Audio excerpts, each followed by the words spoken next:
மணி 10 மணி சரி இப்ப என்ன பண்ணிட்டு இருக்காங்கன்னு பாப்போமா.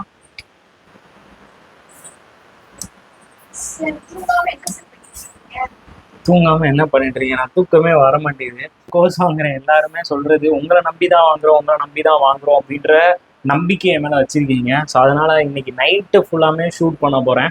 ஸோ ஸ்பெஷல் பேட்சுக்கு especially SBI clerk and IBPS கிளர்க்குக்கு ஸோ குவான்ஸ் அண்ட் ரீசனிங்கை எக்ஸாக்ட் லெவலில் நான் வந்து எடுக்கிறதுக்கு மார்னிங்கில் வந்து பார்த்தீங்கன்னா எல்ஐசிஏஓ அண்ட் ஆர்ஆர்பி கிளர்க் அதுக்கெல்லாம் முடிச்சுட்டு நைட்டு வந்து பார்த்தீங்கன்னா நம்ம மெயின்ஸுக்கான ஸ்பெஷல் பேட்சுக்கு ஷூட் பண்ணுறேன்.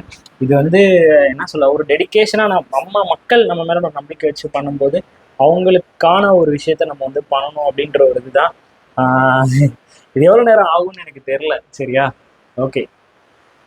இல்ல நீங்களும் தூங்க மாட்டீங்க, எங்களையும் தூங்க விட மாட்டீங்க சார். எப்படிமா தூக்கம் வரும்? கண்டிப்பா தூக்கமே வராது. இங்க பாருங்க கண்டென்ட் எல்லாம் வந்து இது blood relation mains exact SBI clerk and IBPS கிளர்க்குக்கு இது எல்லாமே வந்து பார்த்தீங்கன்னா கொஷின் டைப் பண்ணுறதும் நான் தான், அது வந்து ப்ரிப்பேர் பண்ணுறது நான் தான். அதுக்கப்புறம் என் மேம் வந்து ஹெல்ப் பண்ணுவாங்க. ஸோ அவங்க ஒரு சில பாட் எடுக்கும்போது நான் ஒரு பாட் எடுப்பேன். எல்லாமே எக்ஸாக்ட் லெவலில் இருக்கும். எல்லாமே வேற லெவல் கொஷின் தான். எப்படியே மெயின்ஸை வந்து நம்ம அடிக்க வைக்கணும், நம்ம மக்களை கிளியர் பண்ண வைக்கணும் அப்படின்றதுக்கான ஒரு வெறித்தனமான சம்பவம் தான். ஏன்னா கொஷினும் எடுத்து அதை ப்ரிப்பேரும் பண்ணி அதன் வீடியோ ஷூட் பண்ணி அதை எடிட் பண்ணி அப்லோட் பண்ணுறது எல்லாமே சிங்கிள் மேனாக வந்து பண்ணுறதுனால ஸோ தூக்கம் கண்டிப்பாக இல்லை. இதே வெறி எனக்கு வந்து இந்த ஒர்க்கில் இருக்கிற ஒரு வெறி உங்களுக்கு கண்டிப்பாக படிப்பில் இருக்கும்போது கண்டிப்பாக நம்ம வந்து ஜெயிக்கலாம். சரியா? எவ்வளோ தடைகள் இருந்தாலும் அதை நம்ம வந்து ஜெயிக்கலாம்.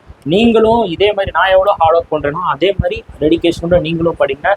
ஸோ கண்டிப்பாக நம்ம மணி மாஸ்டர்ஸ் ஆப் டவுன்லோட் பண்ணிக்கோங்க. தேங்க்யூ. 0.3, 0.4, 0.5 வரைக்கும். அண்ட் தென் இந்த இடத்துல முக்கியமான பாயிண்ட் என்ன சொல்லியிருக்கிறான், டேமுக்கு வந்து ஒரே ஒரு சன் தான். ஒரே ஒரு சன்னா சன் ஒன்று தான். பட் மற்றவங்க எல்லாருமே நமக்கு என்ன இருந்திருப்பாங்க, பெண் குழந்தைகளாக இருந்திருப்பாங்க. அதான்